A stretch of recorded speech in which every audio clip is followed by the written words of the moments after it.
Welcome, everyone. Welcome. Thank you so much for coming on in. My name is Mr. Aegis, and I will be your teacher for this session. Well, actually, I will be your interviewer. I am a member of the Knowledge Fellowship, the channel that you are on right now. We are an educational streamer collective, and we try to empower, inspire, and educate. And if you are an educational streamer, or you're interested in educational streaming, this is the place for you. So, this is our first guest, SharkGeek, a relatively new member of the Knowledge Fellowship, the, like I said, fantastic streamer collective that we're both a part of, trying to highlight educational streamers, people who are doing something that I would consider to be substantive content in the face of all of the, let's call it, brain rot and slop that's out there in the live streaming and YouTube world. So we're going to turn it over to SharkGeek. Welcome. Tell us a little bit about yourself, the basics, so that we can, save the good stuff for later. Sure. Okay.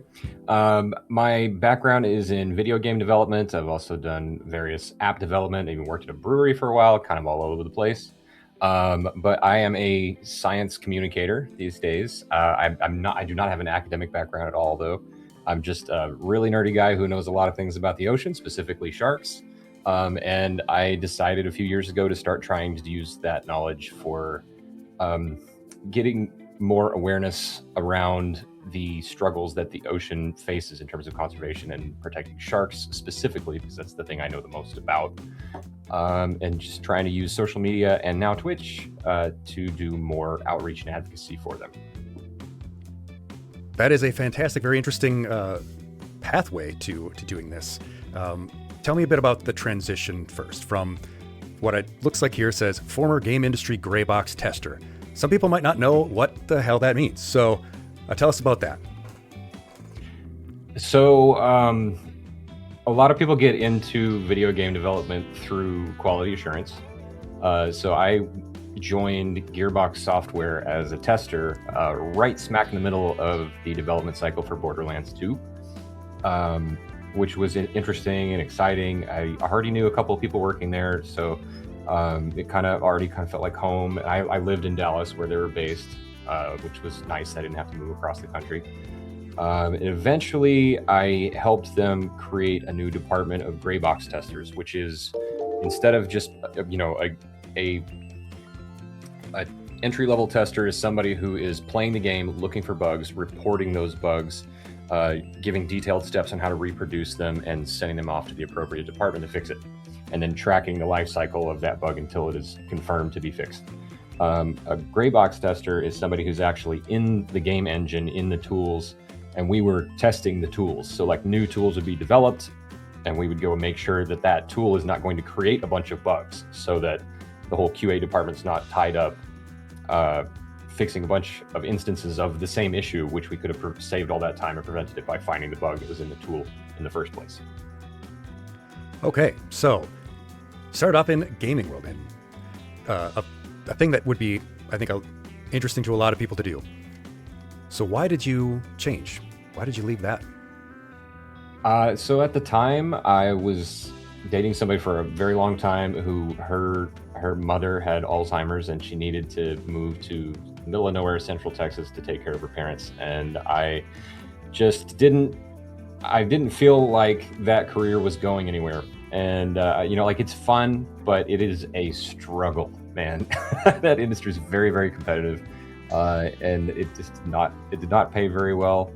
At the end of the day, I loved the work I did, but it wasn't worth it to me. So I decided to go and do something to benefit my family instead. And I started fresh in Temple, Texas. And what were you doing there?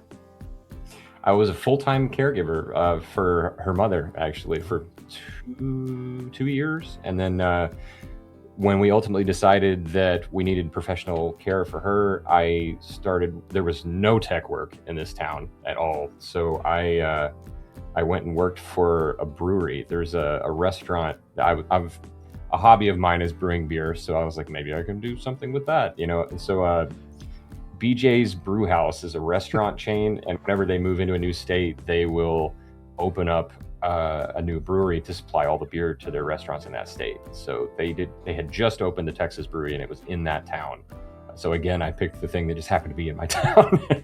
And yeah, I went and worked at a brewery for a while, and then completely messed up my back doing that. I didn't know it, but I had a minor scoliosis, and I found out the hard way trying to do that job. Lifting kegs is yikes. Wow. Shout out to BJ's Brewery. If that was a good job. Otherwise, we can slam them. That's fine too. Wasn't bad. I mean, Okay. yeah, it's up to you, you know. It could go either way with that. So you're working at a brewery and you have an interest in sharks, I'm imagining, all along, right? Something you were always interested in, or is something that came up later? Yeah. You know, I like to think that all little boys go through a shark and a dinosaur phase. I just didn't grow out the shark phase. You know, I've seen literally every Shark Week. They've had like 31 of them now. I remember being like 12 and having a panic attack because our cable package didn't have it one year. Like getting on the phone immediately to fix it. I can't get enough. You know, I collect knowledge about them for fun. So we have a couple of questions already. We have Menace XP asks, if there's a movement, is it true that there's a movement to change the name of the great white shark? Yeah, that's kind of an ongoing discussion. And like in media, they'll still kind of go back and forth because, you know, old habits die hard, and people will just call it great white shark because, one, it's got a punch to it, that name. And it's just people are so used to that. But in science, they have kind of retired that name because calling it a great white shark would imply that there is a lesser white shark, which there isn't. So in scientific communities, they just call it the white shark.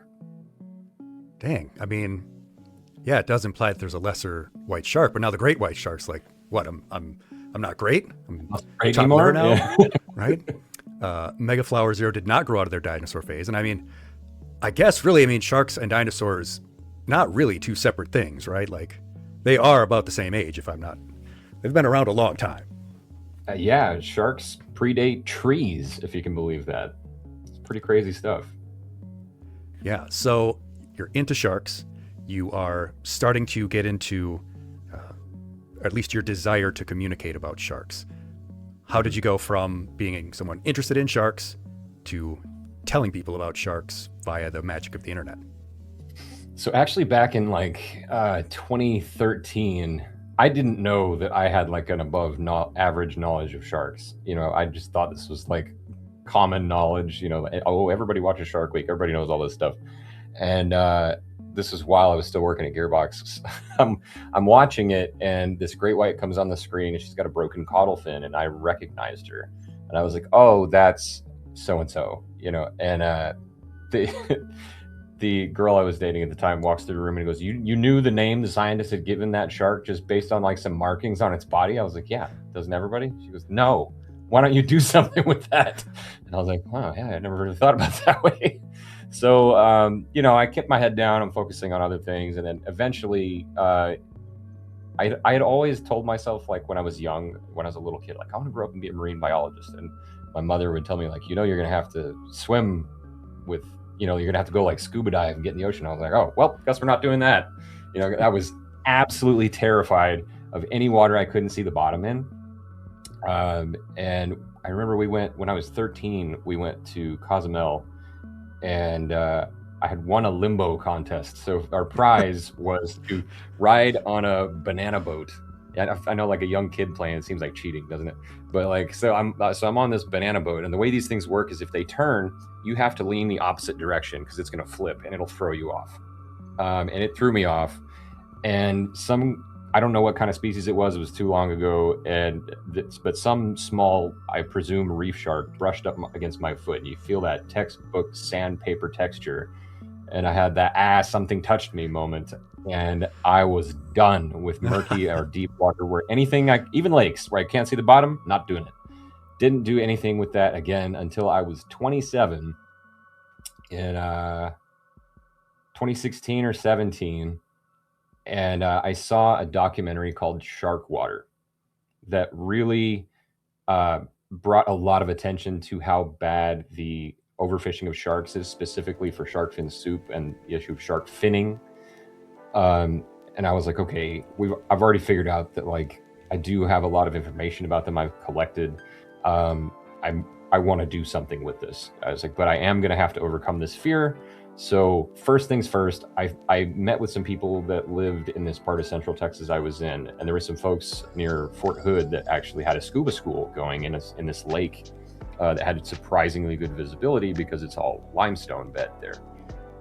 So I went and took the class, and I was addicted, like immediately. As soon as I realized very quickly I was not afraid of the animals. I was afraid of what I couldn't see when my head is above the surface. And as soon as I had that visibility and I was immersed in that environment, the fear just evaporated. And it was just completely replaced by fascination. And I've just been riding that wave ever since. Pun not intended, but I'll take it. All right. So why did you start streaming about it? What was it about streaming and the available platforms that made you think I can use my knowledge in this way? So my first gut instinct is like, again, since I'm not in academia, I don't really know what I can do, but my first gut instinct was maybe YouTube. But when I do pre-written scripted stuff like that, especially having it be my first venture into media, it was so cringy, like just so forced, and I didn't like it at all. So I thought, okay, first thing I'm going to do is just kind of, I eventually moved back to Dallas and started over back in IT and app development and just doing, like help desk stuff, a few different jobs. But on my spare time, I dipped my toe into social media in general. Like there's a big science community on Twitter. I wasn't even using Instagram or really any social media before this. So I started using it for that purpose. I had a Facebook account and that was it. So I created this brand, SharkGeek, and just started posting, talking about different documentaries that are out there, different nonprofits that are out there, fact checking things that they said on Nat Geo and Shark Week and other things like that. I befriended a guy that has a organization in San Francisco, I believe, called Shark Stewards. And he was starting this new program where you could adopt a shark in Indonesia, which they like when a fisherman would catch one, instead of just keeping it and not getting much money for it at the fish markets, they would give it to them. They would rehabilitate it and release it. So you could like pay to adopt one, get a little certificate, and have the peace of mind that this shark was gonna have a new lease on life. And so I did like some Photoshop work for the guy. I helped him make some merch. And I was like, even just doing like a little bit of photo editing and stuff, I enjoyed that a lot. So then I started dabbling in video editing, and it wasn't until eventually, now 2 years ago, I was working in tech support for a digital signage company, and it very unceremoniously ended. We got like with so many tech companies now, we got bought out by some like hedge fund investors and just like stripped down to a skeleton crew. It was an amazing company to work at before that. Could not say enough good things about them. But like we were all just like overworked and miserable. I was working until like 11:30 at night every night. And I caught COVID and I got fired for taking a week off when I had COVID. So I was like, well, no better time like the present to try just launching into something new. So at that time I thought, okay, I'm familiar with Twitch because of my time in the game industry. I at least knew what it was. I had barely used it. I was like I was a terrible Twitch user. I was one of those people who would only show up when there's like drops in a game that I cared about, we don't encourage that kind of smelly behavior now, but I didn't experience the community side of it until there was this event in the game Skull and Bones, and they made it to where every time you sank this boss's pirate ship, they would actually donate like a quarter to Oceania. And I was like, oh, I could do something with this. So I made a bunch of social media videos telling people like, come play with me. I figured out a way that we could do a server takeover, and all 20 of us on the server will just be killing this pirate captain over and over again all day. And we were tracking how much money we were making doing it. And I was like, I think I got addicted to it at that point. I was like, I could work with this. And then eventually when that event stopped, I slowly transitioned into just doing like science communication all the time. People showed an interest in like talking about new papers to do with shark research and different applications. They're printing shark skin denticles on airplane wings now in Japan. Japan Air is doing that. So just little things like that. And then of course the filming in 360 and doing like a VR situation for people to see. It all just kind of evolved from there. When you said something earlier about how the pre-produced videos sort of feel kind of phony and the live streaming feels a little bit more natural, I certainly agree, and I think that the interactivity makes a big difference, at least in the things that I do. What's the level of interactivity? How engaged do you think people are? Primarily because sharks, are really cool. It feels like it's something you would want to talk about with people rather than just passively watch. Yeah, absolutely. Like, so it's one thing to, like when there's new programs out, there's a new documentary out, or it's Shark Week or something. You got friends sitting on the couch with some snacks. It's exciting. It's content nobody's seen. But I'm not just like sitting at my computer watching new YouTube videos about sharks all the time. Like, yeah, people will send them to me or tag me in them, and I'll watch that. But being able to just sit here and watch something like that, like, if I personally go out and film something and we watch it on a Water Wednesday on my stream, it's so much more exciting because I get geeked up about it. We recently went to Bimini in November and I got to film some hammerheads and tiger sharks. And I purposefully did not, I checked that the footage worked. I made sure there was nothing wrong with it, but I purposefully kind of put myself on like an embargo with it. I didn't let myself watch it until I was watching it with the stream so that they could actually see my excitement come through genuinely, when we watched it together. So it was like, this is all of it. We're all seeing this for the first time together. And it's just so much more enjoyable, both for me and I presume for them too, because you can feel that excitement is palpable, I'm sure. And it's cool, that'll inspire questions and we can jump down rabbit holes about maybe some of the behaviors that we're seeing, or, anything can happen. Very true. And speaking of the entertainment aspect, when you're doing science communication, there's the balance that you have to strike between trying to be entertaining, trying to be fun and funny, and the scientifically accurate, the credible, the stuff. How do you balance that? Like, I want to be fun, but I also want to get across this is really important stuff, or this is what a piece of research says, or something like that. Very carefully. So I know that in order to have an impact, we have to reach as many people as possible. So I try to make sure there's something for everybody.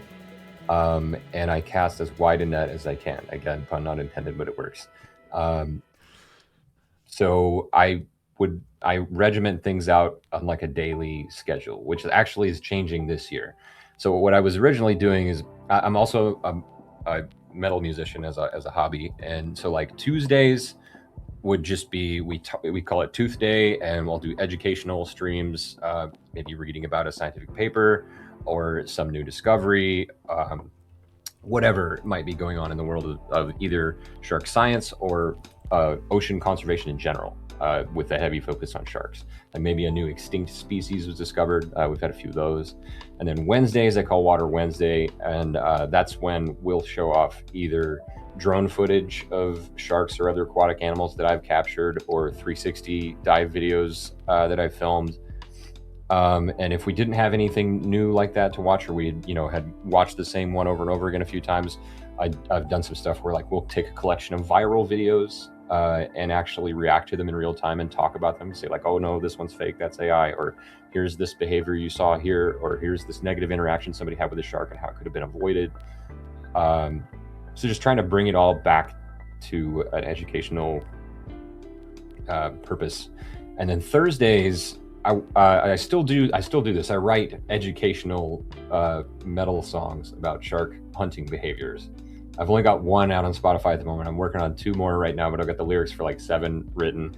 I was trying to force myself as a method of accountability to practice more. And so Thursdays were designated for this. It was Thrash Thursday. I was going to do nothing but just jam and try to record stuff on Thursdays, but trying to be entertaining and make all these bells and whistles on Twitch work did not really jive with the environment I needed to be creative. So this year I'm like, you know what, I'm going to do that fully behind the scenes now. And instead, what I'm doing is using Thursdays just to kind of give people like status updates on local environmental outreach stuff I'm doing. Like there's a thing we're pushing back against here in Florida with Blue Origin being able to dump pollution into the Indian River Lagoon. They just made it where you can no longer capture and sell mantas into captivity out here. There's like a whole permitting system. I've been very involved with FWC meetings on trying to push back against that. So I want people to see, you know, how I'm getting involved in like local policy change, and you know, just like to show it's not hopeless. You know, like you can actually do stuff on the local level, and then also encourage people to talk about environmental issues where they live that they care about, and maybe we can in real time go and research ways they can get involved, whether it just be a petition or finding out who their local representatives to reach out to are. You know, anything that could possibly have an impact that the average citizen can get involved with. And then Fridays I intentionally keep open for video games, because if I don't schedule my game time, it won't happen. That's just flat out, you know. Yeah. So that's I think if that answers the question. I just I cast a wide net again and try to just have these write themselves. I've been playing too much Another Crab's Treasure. But so I would do something different every night, and it's the same thing that night every week. And the hope was that people would come in for that stuff and stay for the education part. Before I get to my next question, I see one in the chat from Megaflower. Would Megalodon still be able to exist anywhere now, considering its size and extreme appetite? Absolutely not. No, Megalodon is done and dusted. We would have found a corpse of one by now. There is definitely not enough food on the planet left for it. There used to be way more species of whales, cetaceans in general, back when Megalodon was cruising the seas, and the volume of food that it takes to keep a predator like that alive, an active hunting predator specifically, is just not there. And an argument I hear a lot about that is, well, what about whale sharks? They're that big, but whale sharks are, yes, they're predators, but they're also kind of grazers in a way, because they're just floating around casually, barely spending any calories and gulping up little things like krill and coral polyps. Whereas with a Megalodon, you're talking about something that's, when I say actively hunting, I mean like a shark, like a great white shark, excuse me, breaching on a seal. That takes an immense amount of calories and energy. And yeah, there's not enough animals in the sea of that scale to sustain an animal like that anymore. Okay. Well, back to the point you were just making about your approach, getting people involved, getting people inspired to do things themselves at the local level. It seems like it would help the fact that, in this case, that you didn't have an academic background, that you came from, a different background, showing people, you don't need to necessarily, spend 8 years in university to make a difference and to care about something a lot. Has that been your experience, or do people absolutely kind of be like, You're oh, not no? Either. Yeah, no. So like, I think I would look at the world through a very different lens if that were what I did for a living. So I think it does help in one way, because I'm making content for what I would want to see, and just being like the average guy who likes to watch shark content, I have a good pulse on what that is, I think. And I think that helps. So, because you have to think about, okay, here's what I need to teach people. It's educational, but here's what I would want to see for it to be entertaining. And I think sometimes when you have formal educators doing that, and scientists doing that sort of outreach, they get so siloed in the technical side of that stuff. They're not really looking at it from the angle of an outsider looking in, And so I do actually think that is a benefit. That it does make me think about, maybe it's because Valentine's Day is coming up and it's a lesson that I give every year. If people are familiar with the love languages, that's bunk. It's bunkum. It's not a real thing, but it's pop psychology, right? And it's written in a way that is really compelling to people. But all the people who have done all the research to debunk it, they didn't do a very good job of conveying that, obviously, because nobody cares.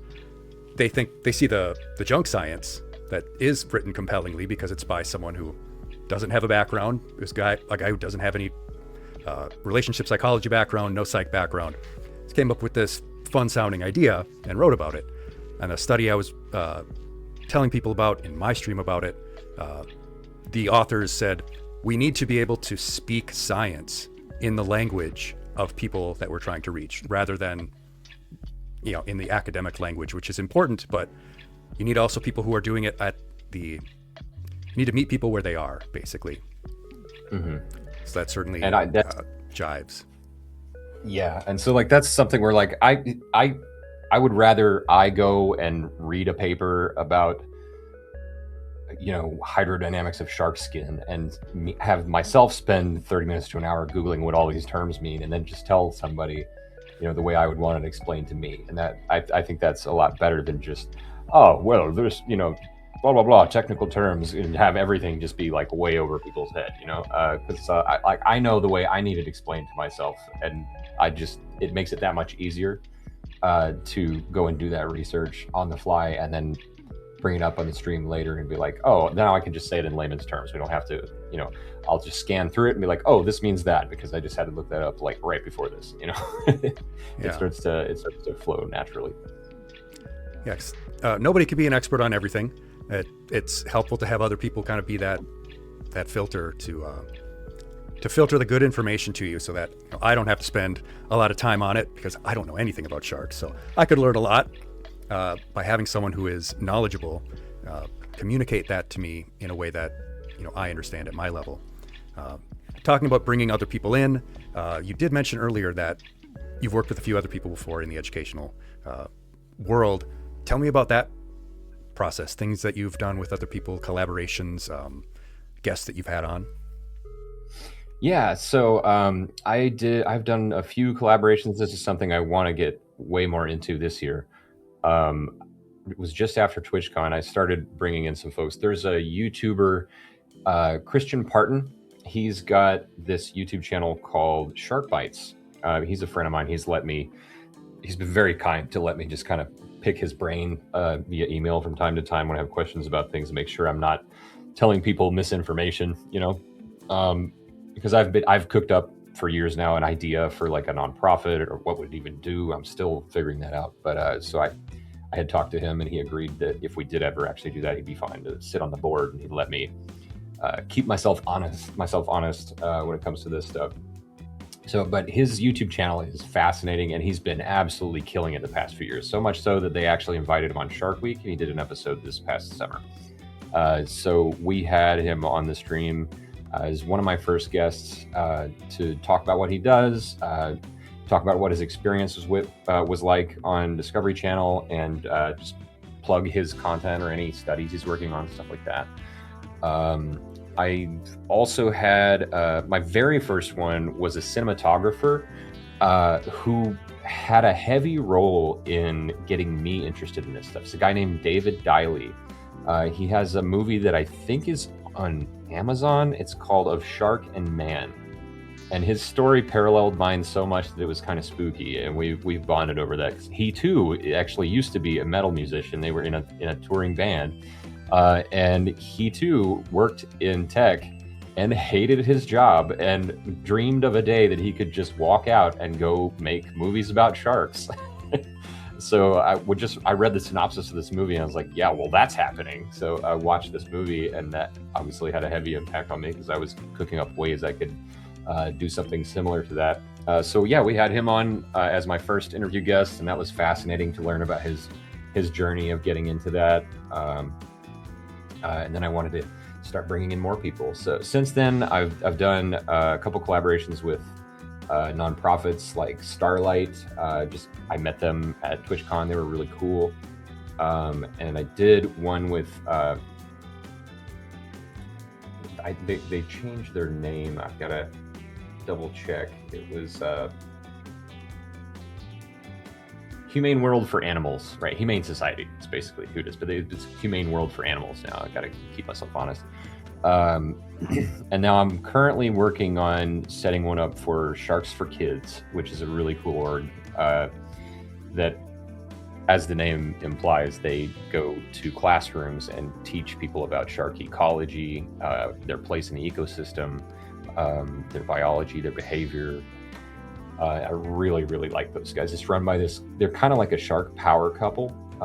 It's a guy who's one of my favorite cinematographers, Duncan Brake.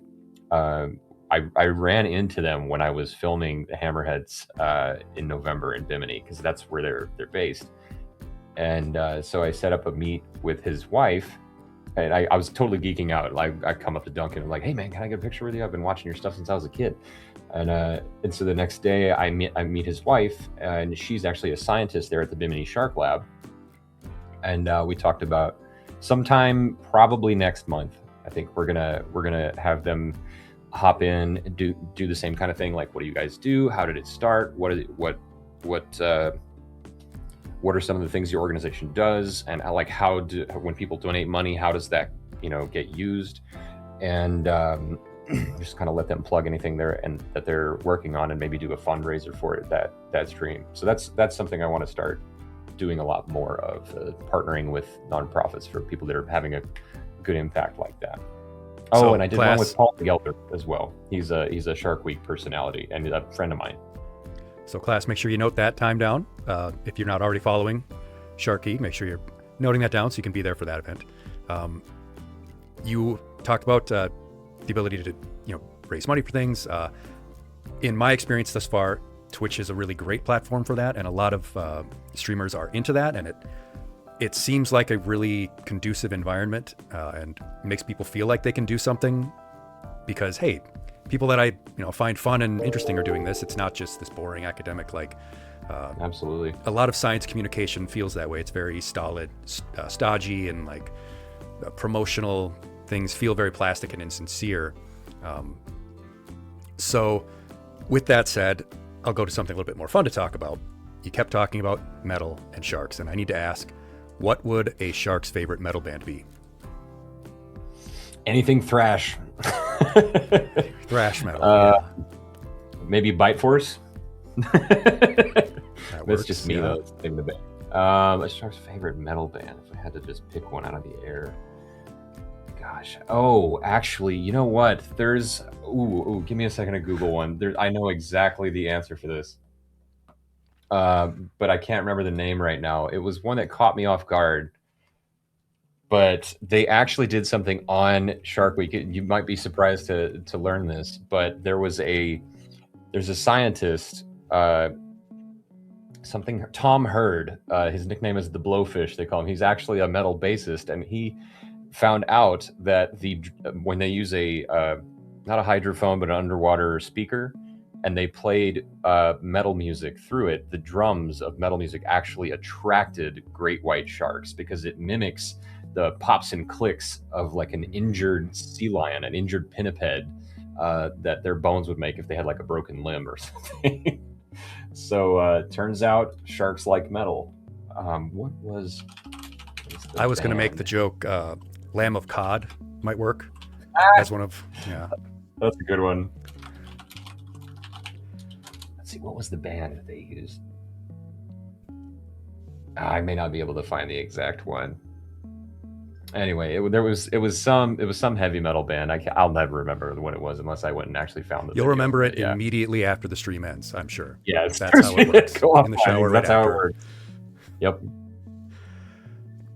All right, so I would like to hear a memorable moment with your viewers. Not necessarily a memorable chat moment or a memorable stream moment, but something that viewers said to you or a viewer said to you that showed you I'm making an impact. Because those impact moments, as a teacher, that's my, the number one, the aha moment, when you give a kid an aha moment.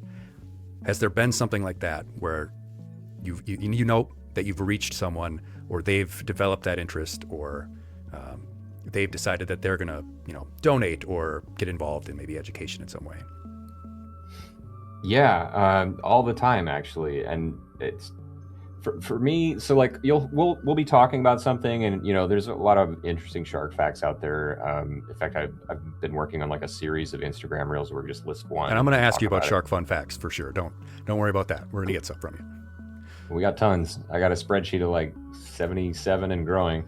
But we'll talk about one thing, for example, that was like really cool is whale sharks have those skin teeth, the dermal denticles that sharks have. They have them on their eyeballs. And so like in the chat, people will be like, wow, that's crazy, or my personal favorite is when we talk about something and it spurs a question that I hadn't thought of.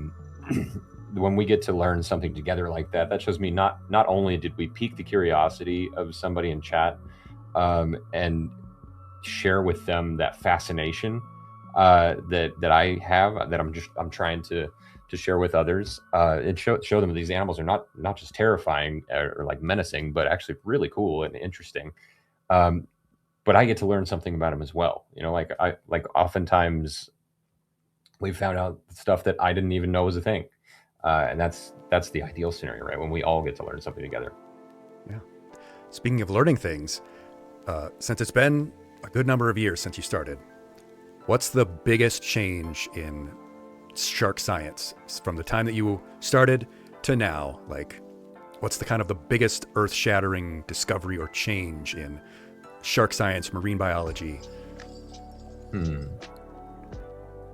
Well, I think probably the broad adopting of using eDNA in studies, and environmental DNA is what the E stands for.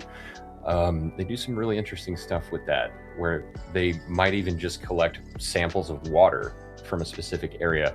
They'll collect multiple samples across a grid in, let's say, the Bahamas, and they'll analyze the environmental DNA, the DNA of that's just floating around from like shed skin cells or what have you, scraps of food, and that will tell them a lot of information about all the species that are present in that area.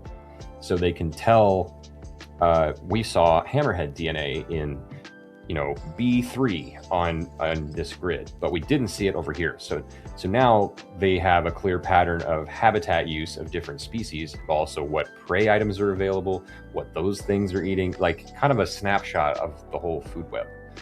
So they can figure out things like migration patterns, and sometimes maybe even find out that there are species that are using a habitat that they didn't even know was there before. I think that's pretty cool, and that's kind of a hot topic in marine science, because they're using it more and more, and they're even using it now to try and combat the buying and selling of shark fins. They've developed these little like DNA testing backpacks that can be used to DNA test shark fins on the fly to see if it was a protected species. That is awesome. I want to take a moment to thank Coral Rose and Solina. How many A's are in there? I'll try to pronounce them all. Wheels, Baron of Bile, all for following the channel. Thank you so much for that. One of the other, talk about water samples and such. It just brings to mind how critical the kind of science communication you're doing is, because it came up again the other day. There was, social media, virality. There was a study on shrimp running on treadmills, and that constantly gets posted. In my state, Scott Walker. Unfortunately, we elected Scott Walker at one point, but he would poo-poo that as an example of wasteful research money. Why are we studying shrimp running on treadmills or something like that? And it seems like, oh, that's a stupid thing to study. But from what I understand, it was studying the effect of pollutants in the water on the ability of marine life to move. Because if they're not able to move, they can't scavenge, they can't eat. Well, then your food supplies, if you're fishing or you're raising shrimp or whatever, or things that feed on those, that's going to collapse. Or if it's toxic for animals, then it's toxic for people. So I think it's ever more critical right now, and I don't want to get political, but funding for research is collapsing. So I think that's a fruitful place for us to push people towards. Is we're probably going to need more private funding for research. We're probably going to need to get more, self-funded things. And I just have to bring that up every time because like I said, speaking science to people, if you aren't able to communicate what your research means, if you aren't able to tell people this affects your ability to grow food, this affects your ability to make money in your fishing industry, that's a big problem. And sharks are seen as dangerous rather than cool. So I just have to get on my soapbox every time about that and be like, support science, support the arts, support research, because that funding right now is collapsing. And that's a big problem. So I'll get off my soapbox and move to something else. But I agree. And I am absolutely going to look up shrimp on a treadmill after this. That sounds amazing. Yeah, and it was just like, there was one about like naked mole rats. Why are we studying naked mole rats touching each other? And it was like, that research led to more skin-to-skin contact for newborns with their mother, which decreased infant mortality.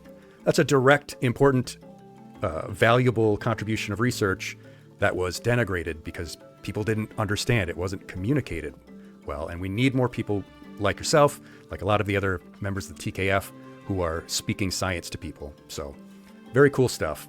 I wanted to ask you next, though, about, you mentioned some longer term projects.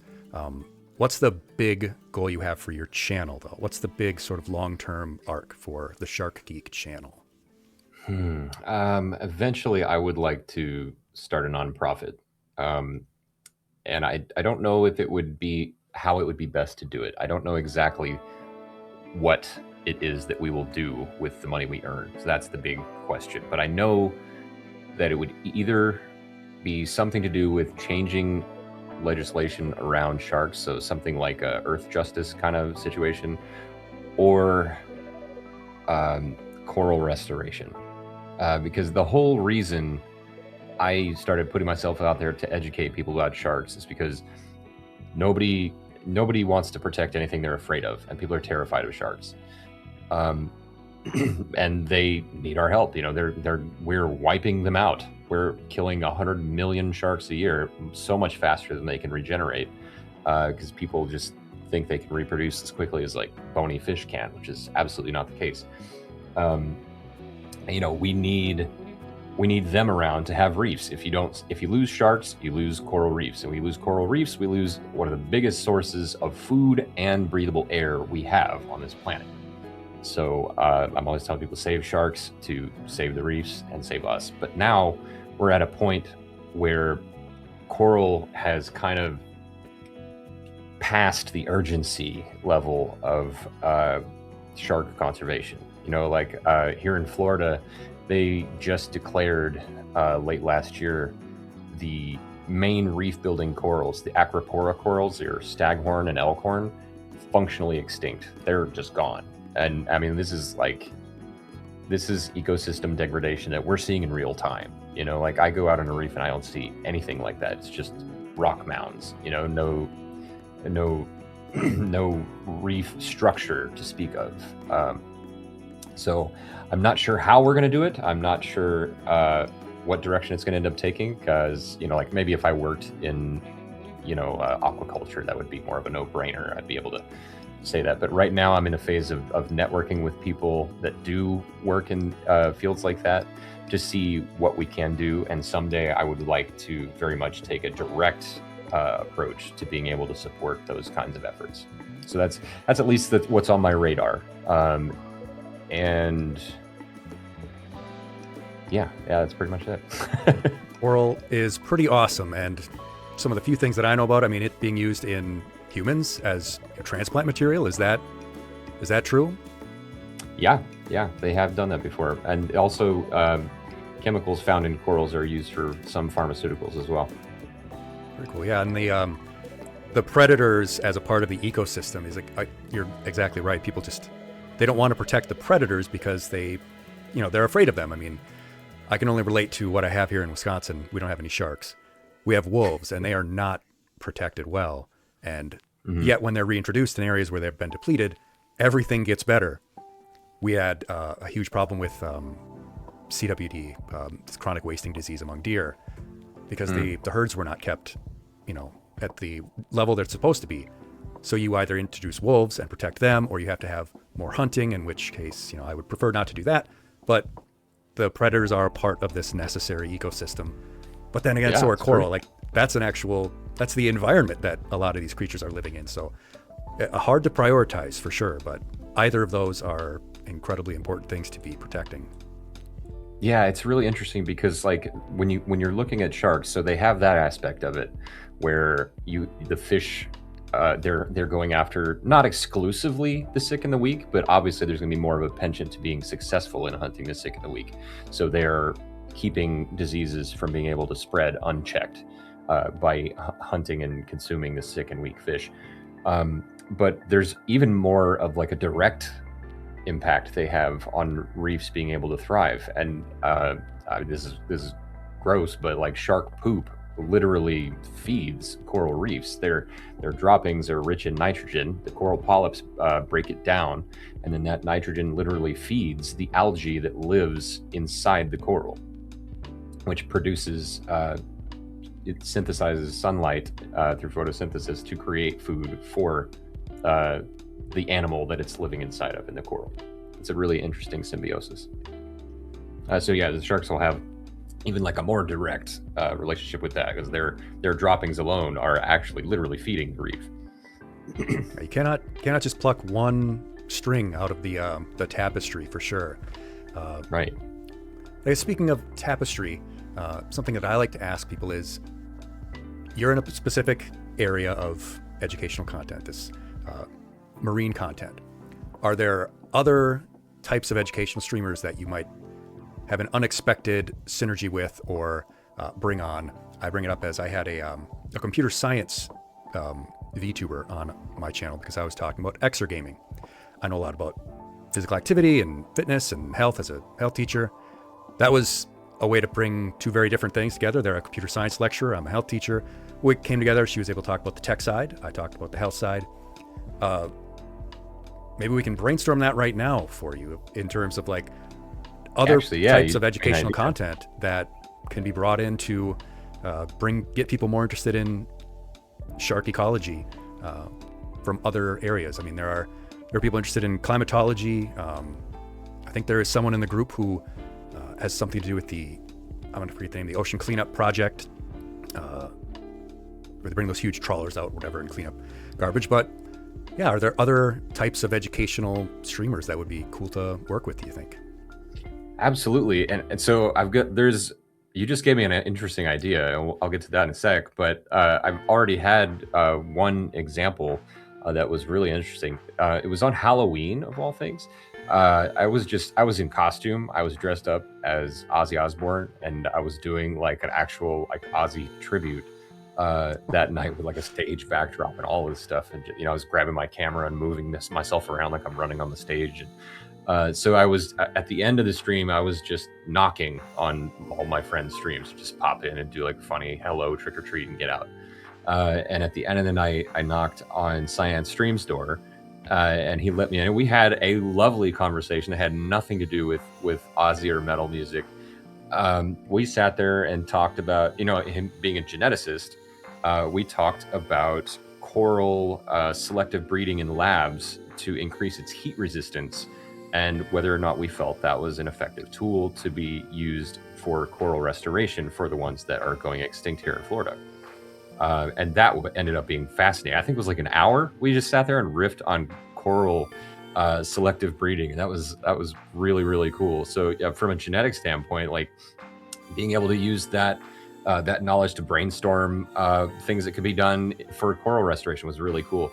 And then on the other side of that coin, I'd really love to sit down with somebody in psychology. Like I've talked to Reiko about doing a collab with Rhaecodactylus. Maybe we could have an interesting conversation about psychology of shark conservation and like how can you use it in your favor, because you got like we said, so many people are afraid of these creatures and they don't want to protect what they're afraid of. Like my own brother has said to me before, like, why would I care if there's less toothy predators in the ocean?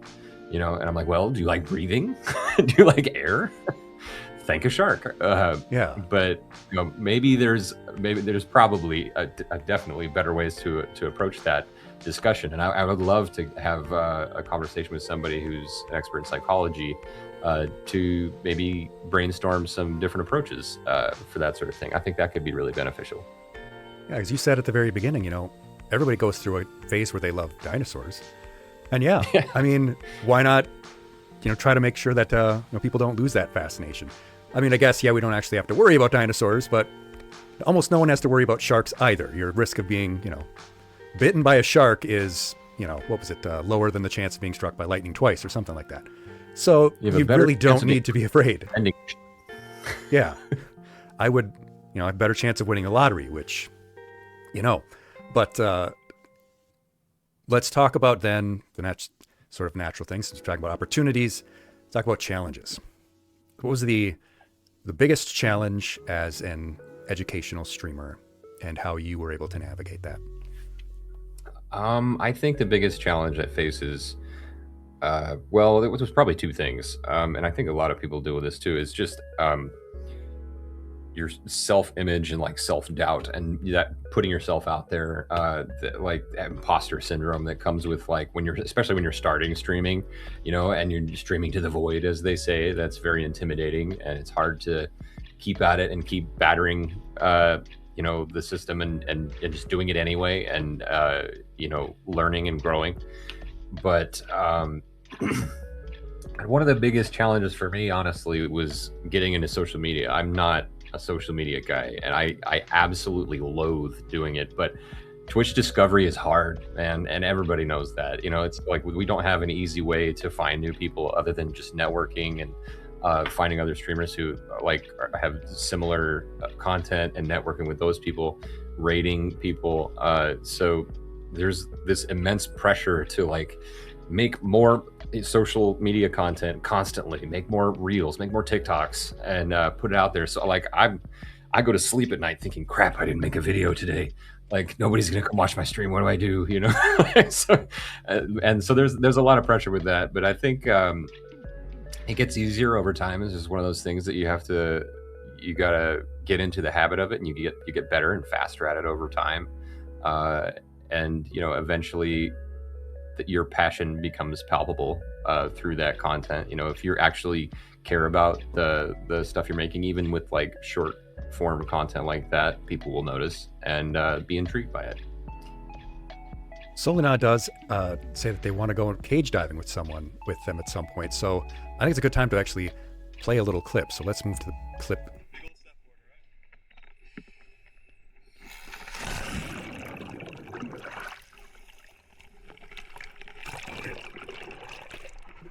So like some of the streamers that I enjoy in TKF, like paleontologizing, you have these videos of things actually happening in the field. It's not just let's talk about the issue. You're doing it and showing it, and I think that's a big help, because that interactivity and the actually showing people doing the thing that you're talking about.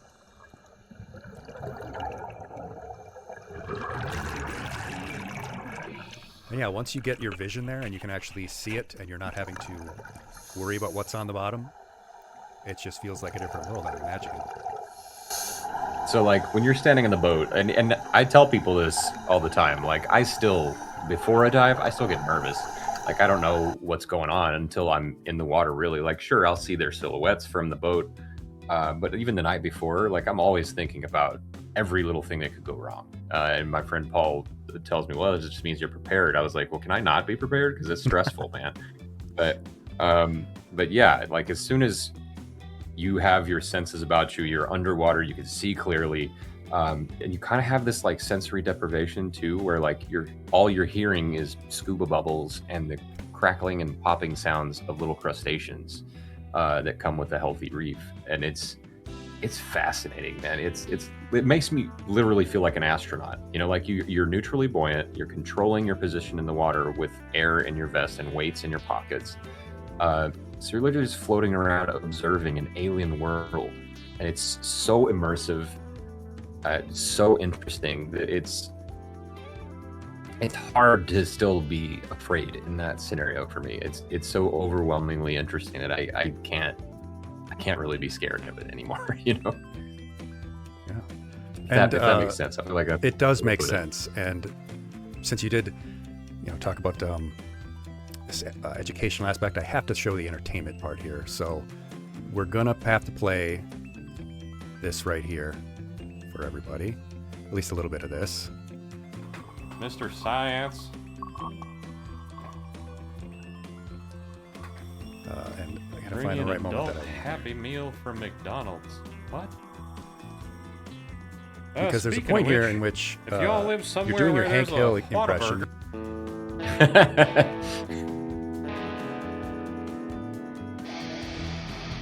Hi there, everybody. Welcome in.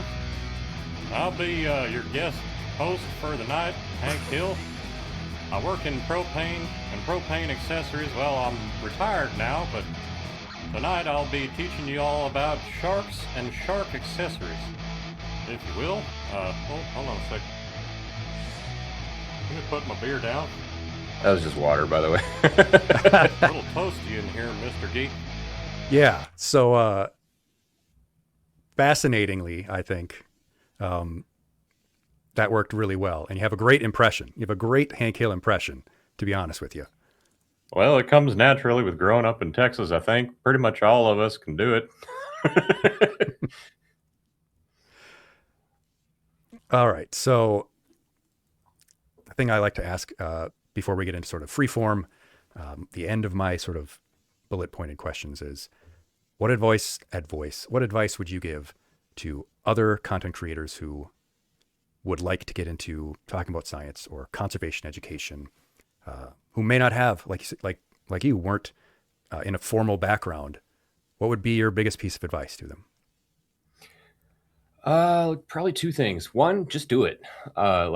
You're not going to know what you're doing the first time, so just like trial by error and fail upward. The more you do it, the better you're going to get at it. And your 100th stream will be infinitely better than your first stream. So there's nothing to it but to do it, as my grandparents used to like to say. Just keep throwing yourself at it, and you will improve. Apart from that, this was actually the theme of the panel I did at TwitchCon with Science and Casey Snowart and a couple other people. We had some folks from Alveus with us there. That was pretty cool. And the whole point was like, how could we bring wildlife education and conservation to the platform? And all of us have very different backgrounds, right? Like Science is an actual geneticist and microbial biologist. Casey is an artist who studies the anatomy of animals. Like myself, I'm just a nerdy diver. Like we're all very different, but everybody's got different skills, and that's what's so beautiful about this platform. Is if there is something you are passionate about, try to find a way that you can use your skill set and your interests uniquely to benefit that. Like I do funny voices. So I was like, I'm going to do a whole episode where I'm selling sharks and shark accessories. And for 3 hours, I dress up as Hank Hill and don't break character and talk and play a shark dive in the background. That's just because I know that's one thing I can do. So I was like, how can I make that into something that's entertaining for people? And then again, that's how like the metal music was born. It was like, this is a skill I have that I'm not using for anything. How can I use it for getting people excited about shark education? Well, literally nobody's making educational lyrics for metal songs about sharks. Let's do that. It requires a little out of the box thinking, but whatever unique skill you may have, whether you're really freaking good at yo-yos or whatever, you could turn that into a stream about physics. You know what I mean? Yeah, for sure. Whatever your unique skill set may be, there's some way you can use that to teach people about something you're passionate about. It just requires a little bit of thinking outside the box. There's a market for almost everything too. There is a niche out there for whatever it is that you're into. I did forget to ask about games that you like that work for a shark guy, for marine type of stuff. And obviously like Subnautica comes to mind, but what else have you played? On stream specifically? Yeah. So we played Maneater was a really fun one. Chris Parnell did all the narrations for this. You're playing as a shark who's a bull shark whose mother was killed by a shark fisherman who's not a particularly responsible fisherman, doesn't care about the ecology or any of that. He's like, the only good shark is a dead shark kind of person. So you're on like this vendetta against that fisherman. and then Chris Parnell is narrating the whole experience like it's a nature documentary, and it's just one of the funniest games I've ever played. We spent a few brief streams playing that. I played another Crab's Treasure, which was delightfully funny. You're basically collecting like microplastics as a currency to buy yourself upgrades, and it's a Souls-like game, so it's pretty challenging. It's probably why we haven't finished it on my stream. I don't know if we ever will, because I'm not very good at those. You add a block mechanic, and I just I just can't do it, man. But there were like little puns like "oh my cod" or "that's a bunch of bull shark" and stuff like that were just every other minute was a funny one-liner. So really enjoyed that one. I'm hoping Subnautica 2 is amazing. I never played Subnautica on stream. I'm not opposed to it, but I'm very much anticipating the new one. I'm hoping that comes out to meet people's expectations. I will probably play that on stream. And recently, actually, there's one that's really cool that's just in a beta right now. I did this stream to raise money for World Wildlife Fund, and what happened was this team made a game called Clean Up Earth. And so the whole deal is they drop you in an environment, and for this demo map, like the training was on like a small island, and then this demo map that you can still download and play now for free they drop you in like the Nevada desert, I think. They drop you in like a red soil desert, and you have this vacuum that looks like the Half-Life gravity gun, right? And there's just trash everywhere, and you're just vacuuming up trash. But the mechanics and the audio and everything they do make it really satisfying. Kind of like if you've seen people streaming that pressure wash simulator game. Yeah. I think it scratches that same itch probably. I haven't played those, but I've watched people play those, and I have a feeling it scratches that same itch. But the cool thing about it is your progress in that game actively donates money to a nonprofit. Even for that weekend, I don't know if it's all the time. They say when the game is fully released, you're going to get to pick an NGO. But for that weekend, it was for World Wildlife Fund. So we raised, I want to say it was like $40 for World Wildlife Fund, just having the stream get together and suck up trash in the desert. So that was really neat. And it makes me excited to see what other ideas like that might come in the future when it comes to gaming. And if it does, that might be something we do more of on the stream, Yeah. Citizen science, essentially, which something I talked with Starstrider about. I mean, that's everyone. Well, not everyone. Some people would like to make things worse, but everyone would like to make things better. So if there's a way that people can do that in an entertaining fashion, I mean, absolutely. So that's all my sort of bullet point stuff that I wanted to get across. And I want to leave it open for questions for the chat, for viewers on either channel. What would you like to ask? Because we do obviously have the capacity to just have our Shark Geek tell us fun facts about sharks, if that's what you want to hear. What you got, chat? No, megalodons are not alive anymore. Just get that out of the way again. Rao is correct. Dolphins have the PR that sharks should get. They just have a much better PR system. I don't know. They hired I don't know, whoever does Jared Leto's PR. Dolphins too, and I honestly I didn't really care for dolphins. I didn't think they were bad, but there's been a couple of documentaries that gave dolphins kind of a bad rap because they point out a behavior of dolphins that's really evil. Where if there's I have a feeling by the look on your face, you know what I'm going to say. Yeah, where they will kind of how can I navigate this topic? If a unfamiliar dolphin from another pod approaches theirs, they will sexually assault said dolphin to chase it away from their pod. And that is a thing. That is a thing that they do. But I don't know if it necessarily means dolphins are like evil creatures. That's terrible. But I mean, if humans were dolphins and we didn't have hands, maybe that would be the same thing we would do. Humans are doing much worse. We're already doing much worse. So yeah, exactly. But yeah, no, dolphins, they get some good and bad people. Relatively more people are afraid of sharks. I mean, but mostly from the days of Flipper, everyone was like, "Oh my God, dolphins are so smart and cool." Yeah, that cuddly factor. N2 has always been fascinated by hammerhead sharks. It says there are very few animals with eyes on their stalks that aren't arthropods, which Yeah, for sure. And bugs are already getting their great PR with Silk Song, thank God. That was a cool game. Uh, yes, I So agree. Hammerhead, Megaflower Subnautica did a great job making it close to kind of a real world environment. Yeah, go ahead. I was just going to say hammerheads are a cool talking point actually because hammerheads are so unique in that. So that head is actually called a cephalofoil, right? Because it's basically a hydrofoil, just like a wing, right? That and their eyes are placed in such a way that it actually gives them pretty much 360-degree vision.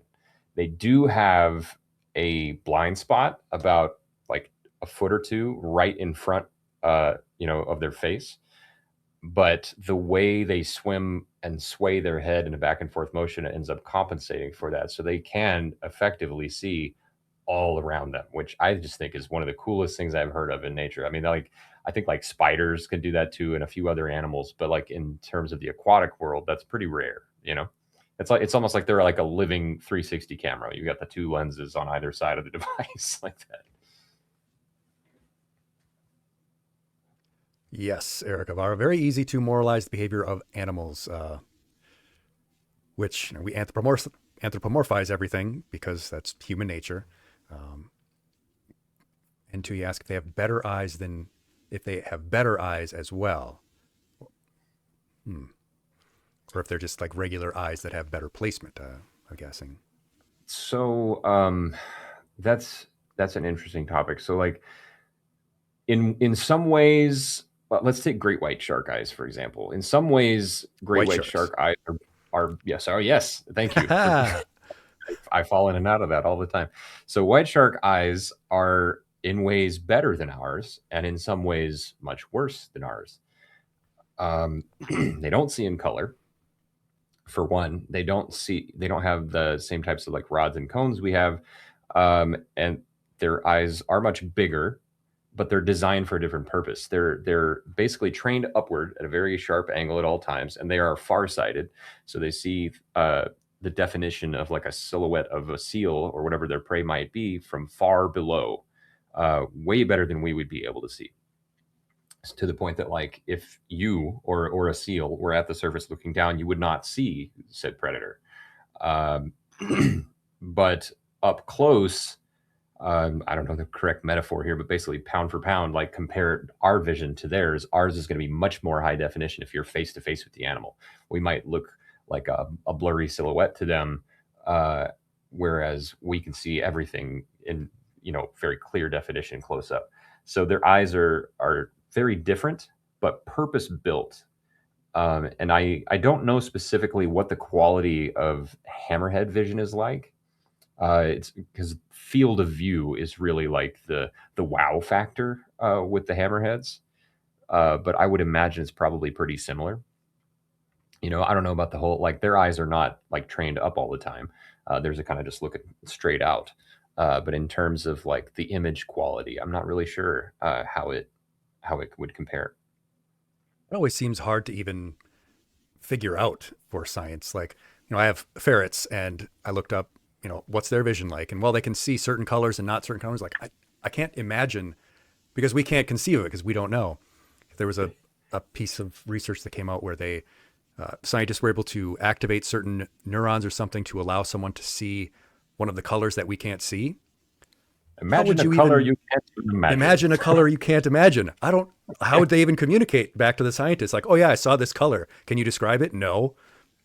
And then with animals, how do we even figure that out? Like, I guess well, do they respond to the visual stimuli, whether it's a certain color or not? But yeah, that's a difficult thing. Megaflower asks, why did evolution evolve the hammerhead sharks that way? Well, I like to say it didn't. It didn't consciously do anything. That's the way it worked out best, I guess. Yeah, there was a really ugly shark with some weird stalks on its face, and that one was way better at finding stingrays because it had more surface area with ampullae with which to find them buried in the sand.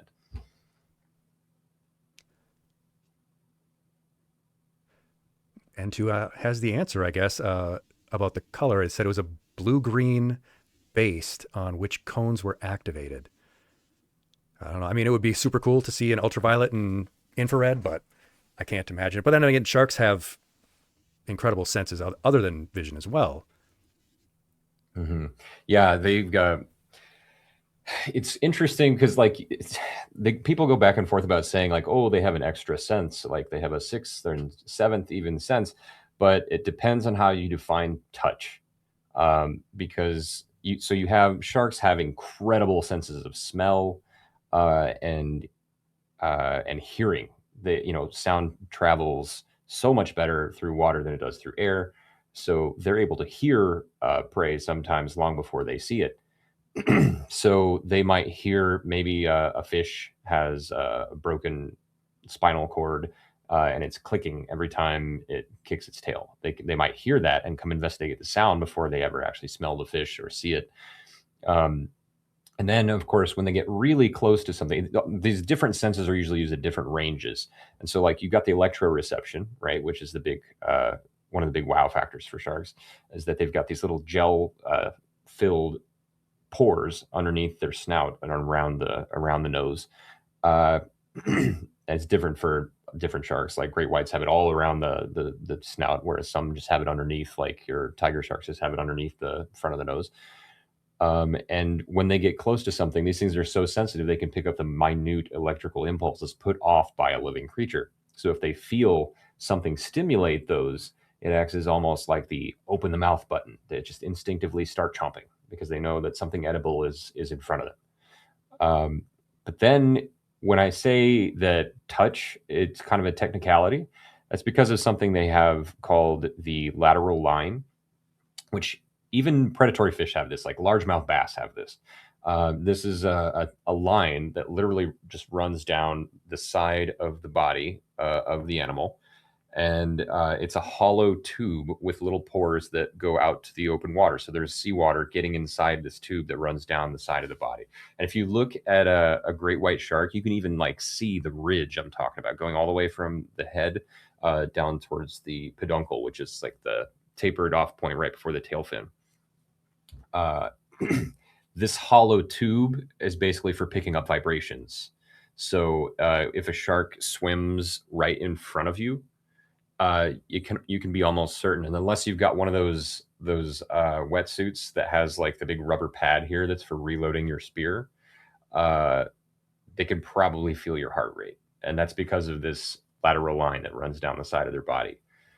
So that I feel like is some people probably lump that into touch, because like your feeling of vibration is the same thing as touching something, right? But it's at a distance. So I don't know if you count that as there's a debate around that, like, is that counted as an extra sense, or are we just qualifying that as touch? Because then you can say they have 6 or they have 7, like, because number 6 would be the electroreception, and then maybe 7 is the vibration sense. But it's all in how you frame it. Yeah, because I mean, we really only have our own experience to go on. Right? It would be cool. I mean, even being like a dog and being able to kind of smell things and differentiate, from a mile away. Well, in my case, I was a dog handler in the military, so I had a narcotics dog. Like the fact that they can differentiate these smells is incredible. What would that be like? But yeah, that's a tough limitation on our own imagination. In science. I don't think I want us to smell that good. You probably pick up some gnarly stuff. That's true. Yeah. So, but I mean, if you think about it in a way too, like if we're immersed in water, like I've been in a lake before, and somebody, threw like one of those little water dynamite firecrackers at 4th of July in the water, like 10 feet away, and you feel that, So in a way, it's not that different. They just have a specialized organ for enhancing that. And maybe science will be able to, stimulate the brain in ways so we can experience things like that. But that makes me just think of the scene in the Animatrix where they're doing the initial testing on people and like probing people's different parts of their brain. And I don't necessarily want that, because they will do it with AI. Yeah.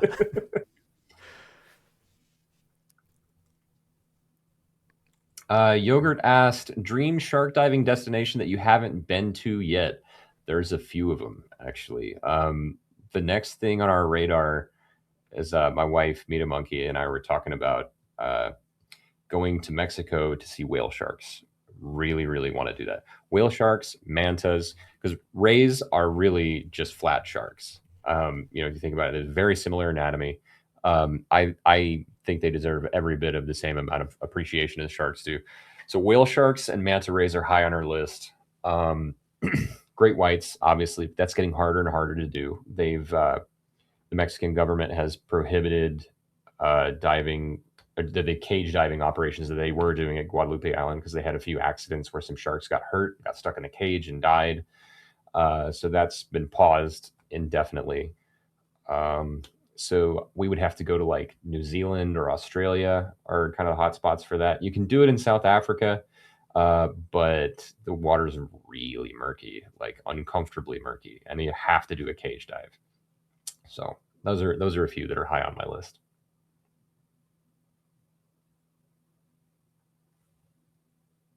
What was the most recent shark discovery? What's the most recently discovered new shark? The last thing I heard of, and I don't know a lot about sharks, just what I saw in passing, say lizard shark. It feels like they always just kind of put the name of a other animal and a shark together. Like you get tiger shark and lizard shark. But that was something that I saw. I'm gonna look that up. Oh, okay. I didn't know that, but the lizard shark is actually another name for a frilled shark, which, if you look that up, is a very interesting creature. We were talking about how they've been around for such a long time. The frilled shark has not changed very much from an evolutionary standpoint for a very, very long time. And why change if you're already perfect? Yeah, right. So they live in very deep water. They barely have any noticeable dorsal fin on them. They look almost more like an eel than a shark. But yeah, I didn't actually know that they're also called lizard sharks. I had to look that up.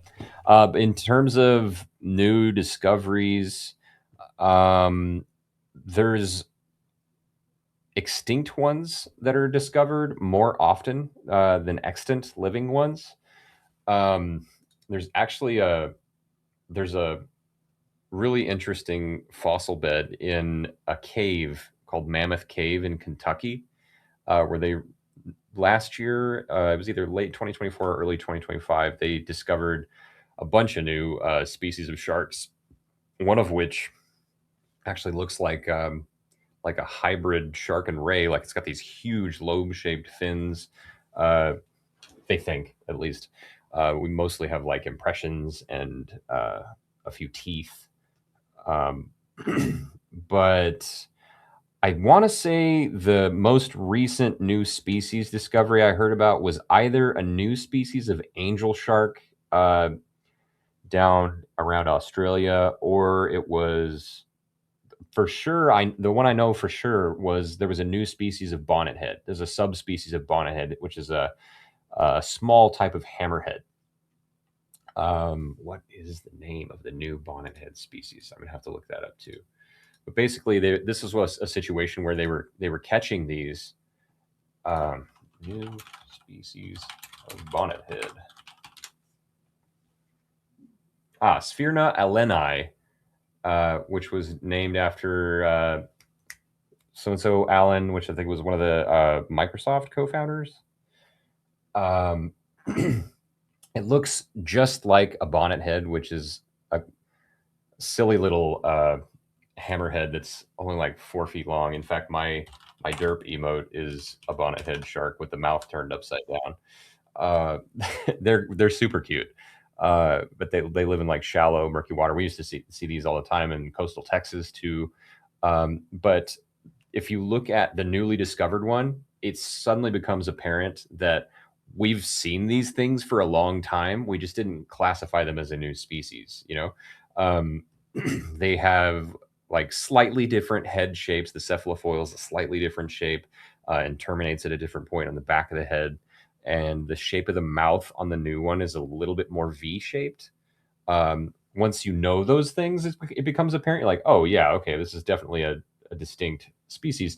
But before that, it's kind of easy to miss. And then they go and they confirm that with genetic testing to show that they are genetically distinct enough to constitute a new species. That was a very long-winded way of No, that was answering great. that. I actually wanted to ask, why do they keep doing that where it's like lizard shark or lizard shark, angel shark, you know, baby shark? Why they just like put an adjective of a thing in front of shark? It's just that feels like the convention for shark names for some reason. We There's just some love really doing that. fun ones. So there's this woman, Vicky Vasquez. She's a shark scientist that was got a lot of attention for discovering a new species of lantern shark, and I think it was like her nephew and some of his classmates got to name it, and it was a new type of lantern shark. And this was just like she was studying specimens that were preserved in a lab, and it just so happened that like she was having to go through a bunch of uncategorized samples, and she happened upon this one that she was like, I think that's a new type of lantern shark, and sure enough, it was.